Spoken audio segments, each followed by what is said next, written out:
Welcome to Conservation Conversation. Or is it? Well, no, it's not. This week is really more of a motivation conversation. So let's start all that again, shall we?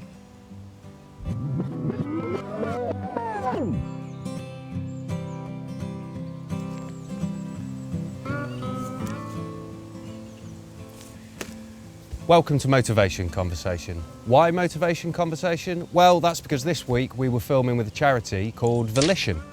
Those of you who watched last week know that we were talking to Kath, who's the beekeeper there, and this week we're also going to hear from Anthony O'Connor, the founder of Volition. Volition is a charity that helps people get back to work. There's many such charities across the country. Volition run out of Manchester Cathedral, which is where you'll join me and Kath in a moment, talking about bees. I will be back at the end, as ever, with a recommendation of a book, podcast, YouTube series, and this week a playlist. But first, let's go over to me and Kath on the roof of Manchester Cathedral.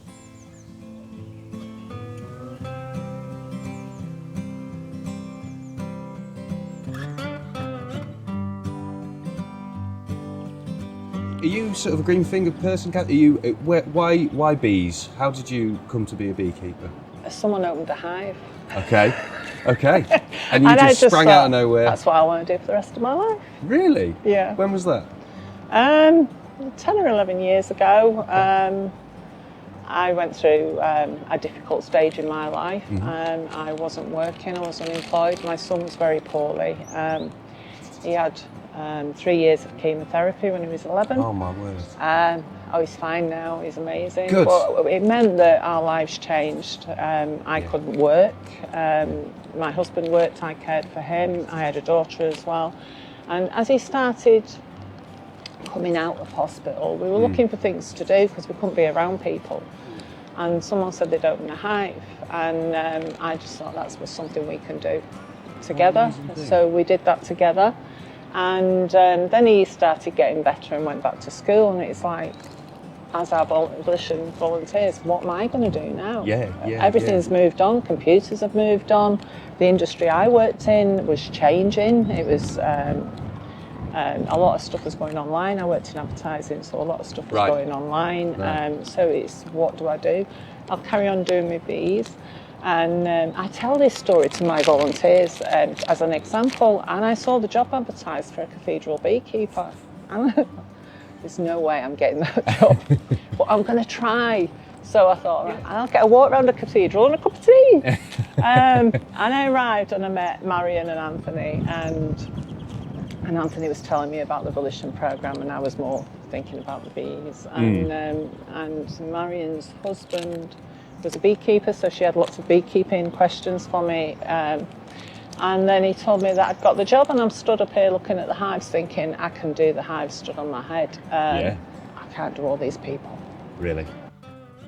So I did the first layer of teacher training course. All right. And that helped me immensely, that really did help. It was difficult to do because it'd been so long since I went back to school, but that helped me deal with the people, and very quickly I learned it is about the people and not about the bees. So yeah, I mean, you've sort of lived the experience of a volunteer for Volition before, during your journey with Volition as well. Yeah. So that story obviously is something I imagine you impart to others. I tell all my volunteers that, and I say, no matter whether you think you're going to get the job or you don't, try. If you don't try something, you're not going to do it. Yeah. And the hardest thing is getting through the door, isn't it? So like, deep breath and just walk in, and it's never as scary as you think it's going to be. I really wouldn't have thought there'd be such a link between keeping bees, the cathedral, and unemployment. It's sort of three worlds coming together, isn't it? That you're now working in. Yeah. You've got inspiring stories, I would imagine, from the volunteers. Oh, lots of them.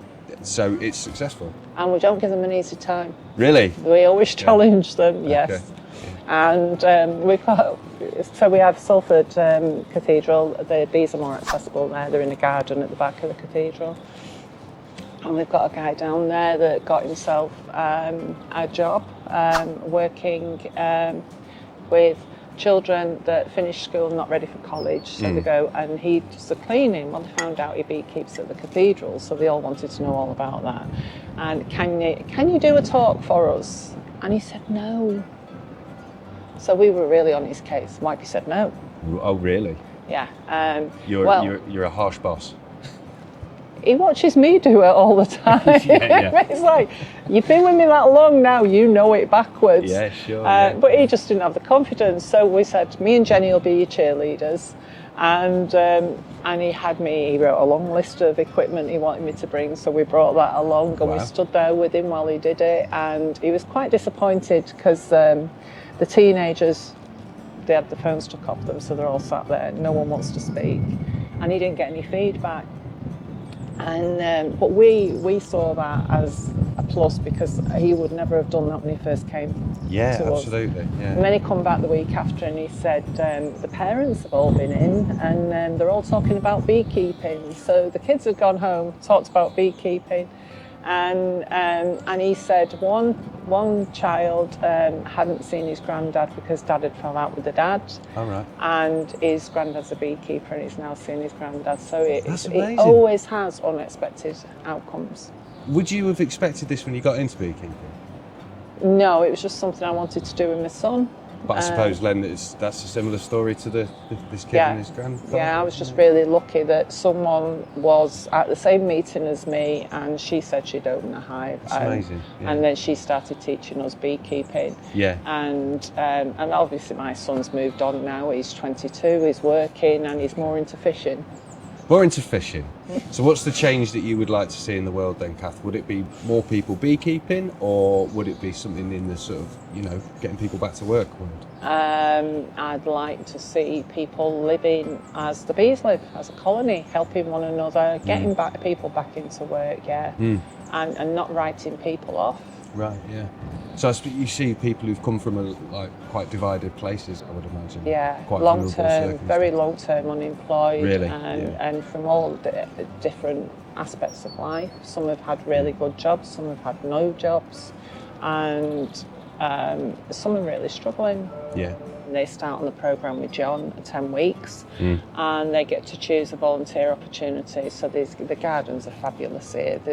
Our volunteers do the gardens, they do the beekeeping, and they don't just scrape bits of wood. They do everything from building the kit to looking after the bees to extracting the honey. Yeah. They jar it, they wrap it, they tie ribbons. I'm so proud of that. That's so hard work. But also great. All the things that the weather and farming throws at you. And like last year, it never stopped raining, so it's managing that. They never know what they're going to be doing from one week to the next because it's always different. It depends on the bees, it depends on the weather, it depends on what we're doing. Yeah. We do all kinds of crazy things. We walk around the city looking at the forage and what's in bloom. We're on a roll there. And, if there's people out there looking to get back into work, what's your advice for taking that first step? Take a first step. Sure. Just do one thing. Yeah. There are organisations out there like Volition. And there's lots of organisations out there, yes. Yeah. Ask for help. People don't ask for help. That's a really good point. So talking to people, sometimes it's just talking to people. People have different ideas than you and different ways of doing things. So asking for help and just do one thing. Well put. Last couple of questions. Something I always want to ask everybody is, can you think of a conservation sin? Conservation sins that you commit, because none of us are perfect. No, I'm perfect. You're perfect. Conservation sin. Well, for instance, last week I was in the petrol station and I had to buy a carrier bag because there was reduced pizza, so I couldn't go home without it. I'm always buying carrier bags. It's something that's basically unavoidable. I try my absolute best. I wear a rucksack everywhere, and then you're just nipping into the garage. There's 4 reduced pizzas. You're not leaving without the reduced pizzas. You've got to get yourself a carrier bag. Yeah. Honestly, these are the sort of things that I worry about. I suppose buying vegetables in plastic bags. Yeah, it's really hard to avoid, isn't it? Yeah. Oh, I'm sad now. No, let's finish this on a happy note. Thank you. It's been really, really educational. I am not going to take you out balsam bashing. Normally I like to take our contributors out balsam bashing, but I'm going to relieve you of that responsibility. If I had to give you a text and I've been out, maybe you could chuck me a couple of seed bombs and I'll promise to pop them down. We could go on a picnic and eat it. Nice. All right, that's a deal. Next year, this time next year, we're going to go for a picnic, a balsam picnic, once I've learned some recipes. Take care. Thank you, Kath. Actually, I'm going to do that again without finger guns. And now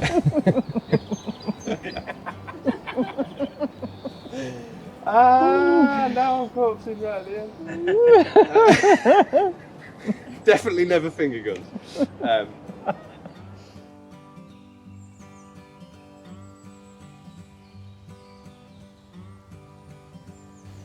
Well, I think you'll agree that Kath was brilliant. Everyone in the comments last week agreed, and she was really generous with her time, including when the cathedral bells were going off. You'd think after 10 years in TV production that I'd know better than to organise an interview on the roof of a cathedral, but here we are. After the break, we're going to be joined by Anthony O'Connor. He's the founder of Volition. We're not sponsored on this channel, but nonetheless, we'll be back after this advert.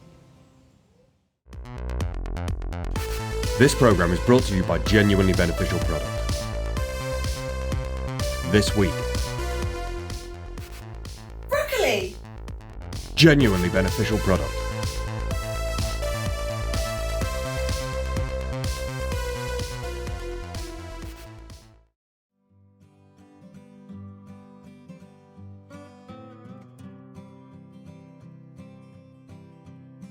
So Volition is a charity that helps the long-term unemployed find work through volunteering.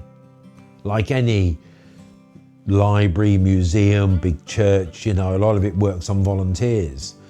But I always wanted to make a social difference. You know, it's not massive. You know, I'm not one of these government organisations that deals with millions of people, but in our own small way, we've made a difference to an awful lot of people's lives.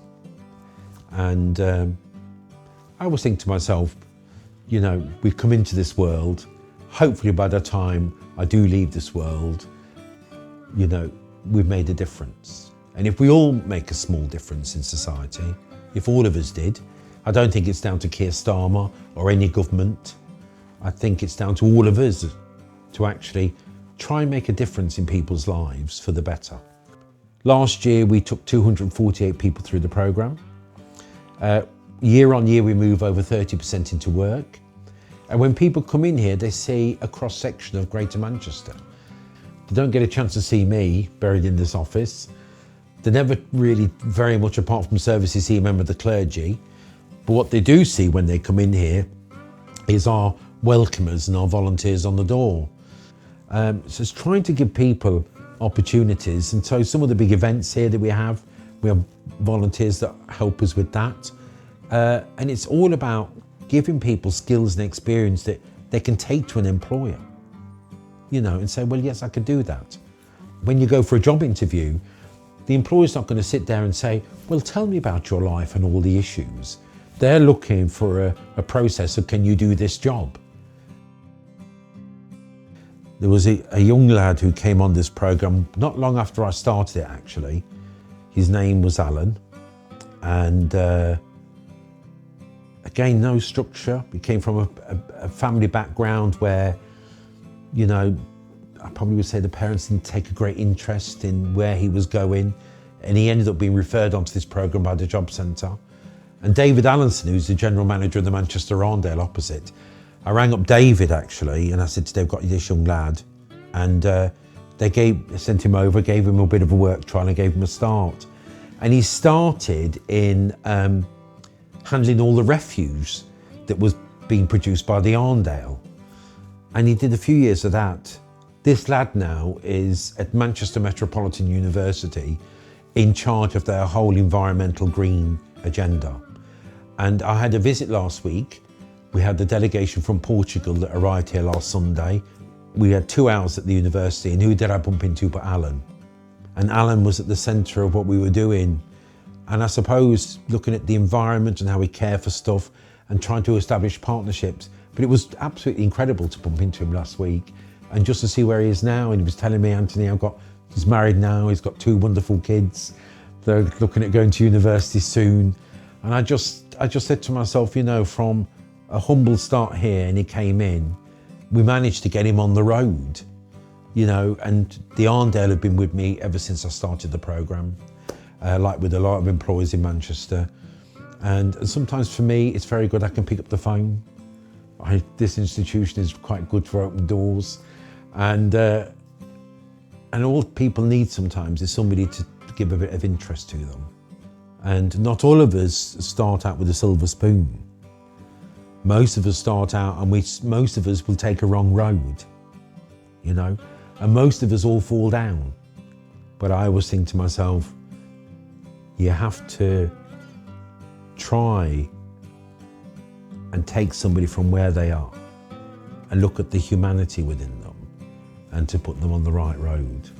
I was brought up a Catholic boy, you know, and I've still got that kind of Catholic social teaching within me. And, you know, and I can't change the world, but if I can change a few people's lives for the better and use here what we've got here and use Manchester Cathedral as a place to support the people of this city and the Greater Manchester area, all well and good.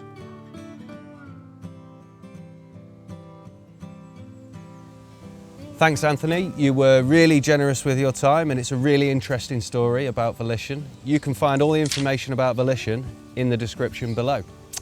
As promised, I come to you at the end here with a recommendation of a book, podcast, YouTube series and a playlist this week. So here we go. The YouTube channel for this week has got to be Climate Town.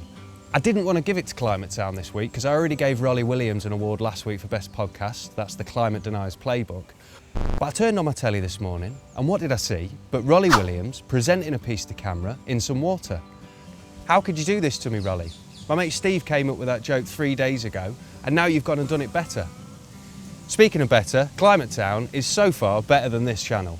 It's got all of the policy and politics behind climate change and the reasons that that's still going on. Rolly's an expert, as he will tell you, and it's brilliant. It's funny, it's one of my favourite YouTube channels and definitely an inspiration for me making these films. You should check it out, but check out like 2 or 3 of our videos first. The podcast for the week. Well, if you've ever heard of podcasts, you've probably heard of Stuff You Should Know.